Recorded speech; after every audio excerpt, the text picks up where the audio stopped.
යාළුවනේ සෝල් එකට සොයන් ඇල්ල කරපු ප්‍රහාරය කොයිතරම් දරුණු වුණාද කියලා ඔයාලට මතක ඇතිනේ. මේ 180 වෙනි එපිසෝඩ් එකේදී සොයන් මුළු හියුමන් හෝල් එකම බිමට සමතලා කරලා දානවා.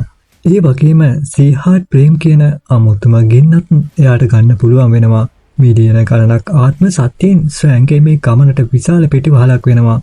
ඩෝෂන් තරු 4ක සත්‍යයක් තිබ්බ සියන්ගේ උදව්වෙන් සොයන් කෙලිම සෝල් හෝල් එකේ සාකාවට කඩා වැදිලා ඩෝෂන් තරු 2ක මැදි අවධියේ හිටපු ශ්‍රේෂ්ඨ සර්ගීය ගෞරවනීයෙකුවත් මරලා දානවා. ඒ වගේම සිහාට් ප්‍රේම එකත් අරගන්නවා. හැබැයි සෝල් හෝල් එකේ උපසාලාධිපති එක්ක සටන් කරනකොට තමන්ට දැන් ගොඩක් අවාසිදායකයි කියලා දැක්ක නිසා එයා සොයන්ලා එක්ක කෙලිම සටන් කරන්න කියේ නැහැ.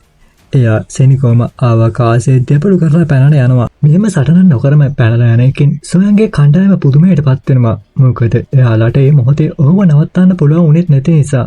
සොයන් හොඳටම දන්නවා මේ උපසාලාධිපතිගේ සත්‍ය ඩෝෂන් තර 3ක අග අවධියටම විච්චේලා.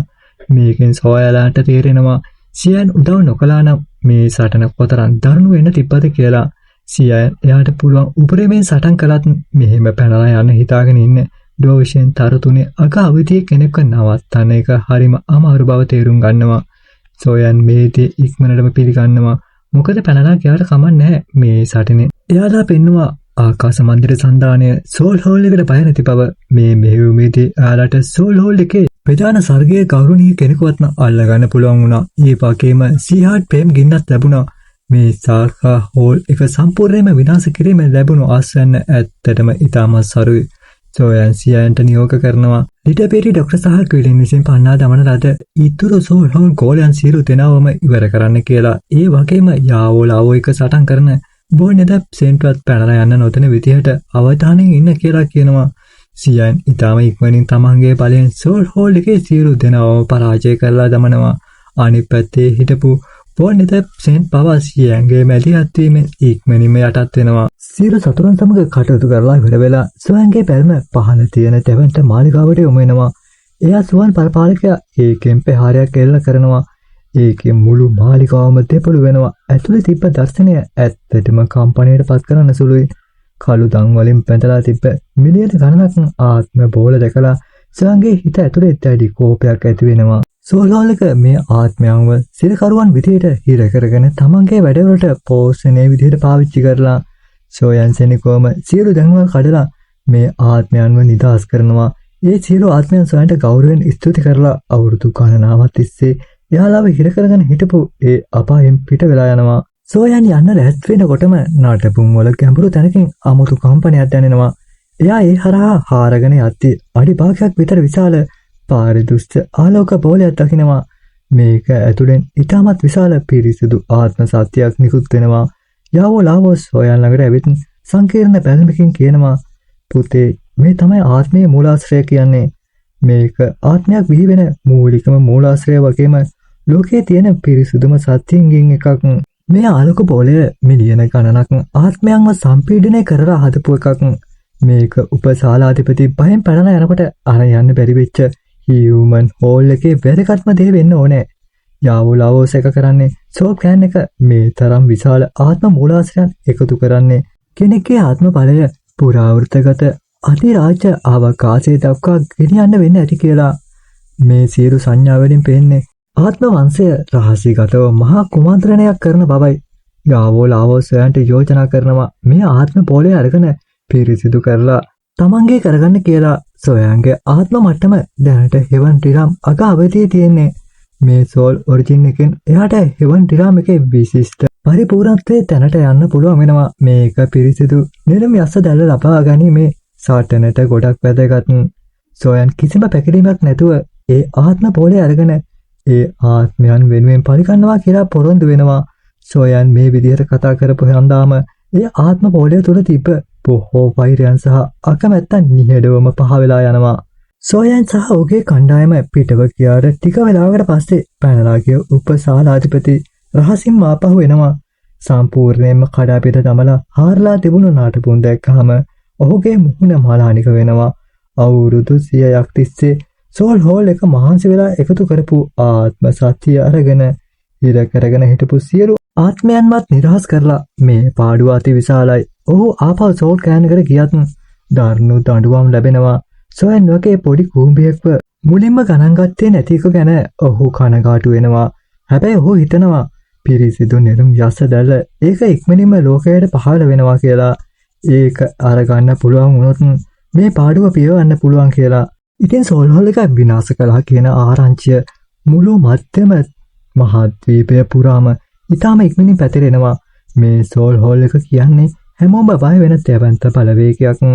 හැබැයි අලුතෙන් බිහි වූ ස්කැමෙන්ෂන් ඇලයන්ස් එක මේ හෝල් තුනෙන් එකක් විනාශ කරපු එක ඇත්තටම ජයග්‍රහණයක්. මේ සිදුවීමත් එක්ක මධ්‍යම මහද්වීපය පුරාම මේ ඇලයන්ස් එකේ සත්‍ය ගැන කතා කරන්න පටන් ගන්නවා. මේ අතර සොයන් ආත්ම මූලාශ්‍රය පිරිසුදු කරනවා. තමන්ගේ ආත්ම මට්ටම හිමන් රිරම් අග අවතියේ ඉඳන් විශිෂ්ට පරිපූර්ණත්වයට ගියොත් ඒක විශාල වෙනසක් කියලා සොයන් දැනගන්නවා. මුළු මහද්වීපය පුරාම හිමන් රිරම් එකේ විශිෂ්ට පරිපූර්ණත්වය ඒකට කිය අය ඉන්නේ 14ක් විතරයි. මේක අධිරාජ්‍ය අවකාශයට යන දොරටුව වගේ. සොයන් සීහාට් ප්‍රේමකත් එක්ක ඒ ආලෝක බෝලය පිරිසිදු කරනවා. අධික උෂ්ණත්වය ඇතුළට යද්දී සෝල් හෝල් එකේ නපුරු චේතනාවන් අඩංගු කළු තුමා ටිකෙන් ටික එළියට යනවා. ඒ සියලුම දේ පිරිසිදු කරලා සොයන් තමන්ගේ ආත්ම බලය උද්දීපනය කරනවා. තමන්ගේම ආත්ම රූපයක් මවාගෙන ඒ ආලෝක බෝලය ඉදිරිපිට ඉඳගෙන මේ විශාල ආත්ම සත්‍යය උරා ගන්න පටන් ගන්නවා. පිරිසිදු සත්‍යය එයාගේ ආත්මයත් එක්ක එකතු වෙද්දී සොයන්ගේ ආත්මයේ මතපිට අමුතුම ස්පටික වගේ දීප්තියක් ඇති වෙනවා. ඒ කියන්නේ එයාගේ ආත්ම බලය ඉහළ මට්ටමකට ගමන් කරමින් තියෙනවා. මේ ආත්ම මූලාශ්‍රය ඇතුලේ තිබ්බ බලයේ සාගරයක් වගේ විශාලයි. අවුරුදු 30ක් තිස්සේ මිලියන ගණනක් ආත්මයන් එකතු කරලා හදපු නිසා සොයන්ට පවා තමන්ගේ අල්ප බව දැනෙනවා. මේ උරා ගැනීම සිද්ධ වෙද්දී සොයන් වටා නොපෙනෙන ආත්ම කම්පන තරංගයක් මුළු ප්‍රදේශය පුරාම පැතිරෙනවා. මේ තරංගයේ වැදුණු හැම තැනකම කඳු සහ වනාන්තර නිස්සද්ද වෙනවා. සියලු සත්වයෝ බලය කොච්චර තිබ්බත් මේ ආත්ම පීඩනයේ ඉදිරියේ බිම දන ගහනවා. කිසිම චලනයක් කරන්නවත් බැරි තරම්. මේ භයානක තත්ත්වය දැකලා ස්ටාපෝල් පැවිලියන් එකේ බලවතුන් පුදුමයට පත් වෙනවා. එයාලා සොයන් ඉන්න කන්ද ළඟට එන්න හැදුවත් අඩි දහස් ගණනක් ළඟට එද්දී කාලාන්ත ගතියක් දැනෙනවා. මේ පිරිසුදු ආත්ම පීඩනයෙන් එයාලා සොයන්ගේ බලය තේරුම් ගන්නවා. එතකොටම යාවෝ එල්ඩර් සහ ලිටල් පෙරි පිරිටව එකේ ග්‍රෑන්ඩ් එල්ඩර් පවා අහසේට පෙනී ඇවිත් මේ තත්ත්වය දිහා බලාගෙන ඉන්නවා. යාවෝ එල්ඩර් තමන්ගේ කෝලයාගේ දියුණුව ගැන සතුටු වෙනවා. ලිටල් පිරිටව එකේ ග්‍රෑන්ඩ් එල්ඩර් පවා කියනවා ඒවන් ටිලම් එකේ විශිෂ්ට පරිපූර්ණත්වයට යන එක කොතරම් අමාරුද කියලා. මාසයක් ගත වෙද්දී මුළු ස්ටාර් ටිලම් එකම මේ ආත්ම පීඩනයෙන් පිරීලා යනවා. ගෝලයන් බොහොමයක් අහසේ පියාසර කරන එක නවත්තලා කන්දක් කරේ තියාගෙන යනවා වගේ බිම ඇවිදින්න පටන් ගන්නවා. මුලින්ම මේකෙන් එයාලා දුක් විඳත් ටිකෙන් ටික සමහර ගෝලයන්ට තේරෙනවා මේ පීඩනය ඇතුලේ එයාලාගේ ආත්ම බලය පුදුම විදියට වැඩි වෙනවා කියලා. මේ අහඹ වාසිය ලැබුණු නිසා කිසි කෙනෙක් දුක් විඳින්නේ නැතුව මේ පීඩනය විශිෂ්ට පුහුණු පිටියක් විදියට සලකලා සොයන් ඉන්න කාණ්ඩ දිහාටම යන්න පටන් ගන්නවා. මෙහෙම තමන්ගේම උත්සාහයෙන් පුහුණු වෙද්දී ගෝලයන් බොහෝ දෙනෙක්ගේ ආත්ම බලය වේගයෙන් වැඩි වෙනවා. දවස් 50කට විතර පස්සේ මේ පීඩනය ටිකෙන් ටික අඩු වෙන්න පටන් ගන්නවා. යාවෝ ලාවෝ දන්නවා සොයන්ගේ පුහුණුව අවසන් වෙන්න ලං වෙලා කියලා. කන්දේ ඉන්න සොයන්ගේ ආත්ම රූපය ඉදිරිපිට තිබුණු විශාල ආලෝක බෝලය දැන් හිස්සක ප්‍රමාණයට විතරක් ඇකිලි ගිහින් මේ අන්තිම ආත්ම මූලාශ්‍රයත් ආත්ම රූපයට උරහාගත්තා විතරයි. එකපාරටම විශාල විස්තර කරන්න බැරි තරම් තරංගයක් සොයන්ගේ පිටතට ඇදී යනවා. අහස කරුවල වෙලා අකුණු ගහනවා. සොයන් හෙවන් ටිලම් එකේ විශිෂ්ට පරිපූර්ණත්වයකට ඇවිත් කුඩා පිරිකුරුණෙක් ගැන්නඩ නිශ්චය කරනවා මේ ආත්ම බලයෙන් විතරක් සොයන්ට ඩෝෂන් තරු දෙකක කෙනෙක් සමග සටන් කරන්න පුළුවන් කියලා. මේ මට්ටමේදී ආත්මය සත්‍යමත් වෙලා තනිවම සටන් කරන්න පුළුවන්. ඒ වගේම ප්‍රධාන ශරීරයත් එක්ක එකතු වුණාම බලය කීප ගුණයකින් වැඩි වෙනවා. මේ වෙලාවේ සොයන්ගේ සංවේදනය විශාල වෙනසකට භාජනය වෙනවා. පොඩි සිතුවිල්ලකින් වුණත් නොපෙනෙන ආත්ම කම්පන මුළු ස්ටාර් ටිලම් එක පුරාම පැතිරෙනවා. එයාට මේ ප්‍රදේශයේ ඉන්න මිනිස්සුන්ගේ සියුම් හැඟීම් පවා දැනෙනවා.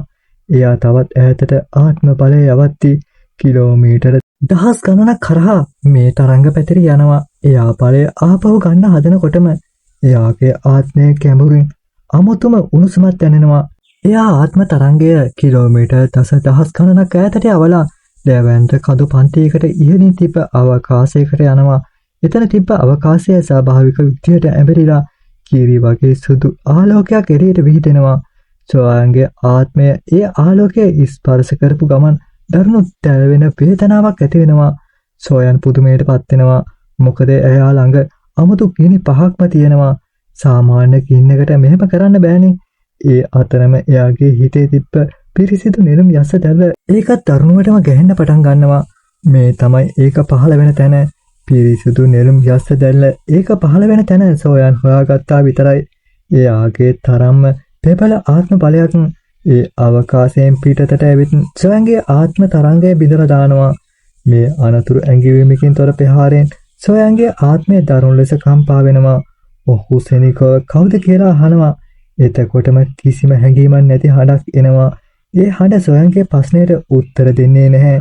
ඒ වෙනුවට සෝයන්ගේ අනන්‍යතාවය සහ එයාගේ ක්‍රියා විස්තර කරනවා. ඊට පස්සේ කියනවා සෝයන්ගේ මේ සෝල් හෝල් එකට විරුද්ධව කරන වැඩ අතීතයේ සෝ ප්ලෑන් එකේ සෝ සුවන් කරපු දෙයට සමානයි කියලා. මේ නිශ්චය වුවාම සෝයන්ගේ ආත්මය දරුණු ලෙස කම්පා වෙනවා. සෝල් හෝල් එක ඇතුලේ මේ මට්ටමට ආත්මය පුහුණු කරන්න පුළුවන් වෙන්නේ එක්කෙනෙකුට විතරයි. ඒ තමයි අභිරාජ් සෝල් හෝල් ශාලාධිපති. ඒ නොසලෙන හඬ ටිකටම කියනවා පිරිසිදු නෙළුම් යස්ස දැල්ල ඒක එනකම් ඉන්න හිටියේ. හැබැයි තමුසේ මේ තැන හොයාගත්තු හන්දා දැන් මම තමුසේව සෝල් හෝල් එකට අරගෙන යන්න ඕනේ කියලා. ඒ වචන ටික කිව්වා විතරයි සෝයන්ට දැනෙනවා අවට තිබ්බ අවකාශයේ සෙනිකෝම අයිස් වගේ මිදිලා යනවා. ඊට පස්සේ මුළු අහසම වහන්න පුළුවන් තරම් විශාල අඳුරු බල සත්‍ය අතක් භයානක පීඩනයක් අරගෙන සෝයන්ගේ ආත්මය තිබ්බ තැනට මෙල්ල වෙනවා. මේ තීර්ණාත්මක මොහොතේදී තවත් වයසක කෙනෙක්ගේ හඬක් නිදහසේ ඇහෙනවා. ඒ වගේම ඊට සමාන විශාල බලසත්‍ය අතක් අහසින් පෙනී ඇවිත් ඒ අඳුරු අත එක්ක ගැටෙනවා. මේ බලසත්‍ය ගැටීමත් එක්ක දරුණු කුණාටුවක් ඇති වෙලා අවකාශයේ කැටි ගැසීම බිඳී යනවා. ඊට පස්සේ සෝල් හෝල් ශාලාධිපති හන් මිෂන් මැදිහත් වුණු ඒ මහලු මිනිසාට දොස් කියනවා. ඒ මහලු හඬ සංසුන්ව උත්තර දෙනවා. තමන්ගේ එකම අරමුණ පිරිසුදු නෙළුම් යස දැල්ල ඒක සෝල් හෝල් එකට ලැබෙන එක වළක්වන එක විතරයි කියලා. ඊට පස්සේ ඒ හඬ සොයන්ගේ හිතටම පාණිවිඩයක් දෙනවා. පුතේ ඉක්මනටම මෙතනින් යන්න කියලා. ඊළඟ තප්පරේදී සොයන්ගේ ආත්මය ආලෝක ධාරාවක් වගේ අවකාශය හරහා කිලෝමීටර් දහස් ගණනක් ගිහින් වේගයෙන් තමන්ගේ ශරීරය ඇතුළටම ඇවිත් වැටෙනවා. සිහිය ආව ගමන් සොයන් දකිනවා තමන් සීතල දහඩියෙන් දෙමිලා කියලා. මේ අතරේ කිලෝමීටර් දහස් ගණනක් ඈත තනි තලාවක නිල් ගොනෙක් පිට නැගලා යන අවුරුදු 10ක් වගේ පොඩි එඬේර කොල්ලෙක් ඈත වයඹ දිහා බලාගෙන ඉන්නවා. එයාගේ ඇස්වල තියෙන්නේ කාලයත් එක්ක ආපු ප්‍රඥාවක්. ඉතින් මේ පිරිසුදු යස්ස නෙළුම් දැල්ල ඒක පහළ වෙන එකත් එක්ක ලෝකේ මහා විනාශයක් ඇති වෙන බව එයා සුසුමක් කියලා තේරුම් ගන්නවා. එයා තමන්ගේ කෝටුවෙන් කොනාට තට්ටු කරලා සිමෙන් ඈතට ගමන් කරනවා.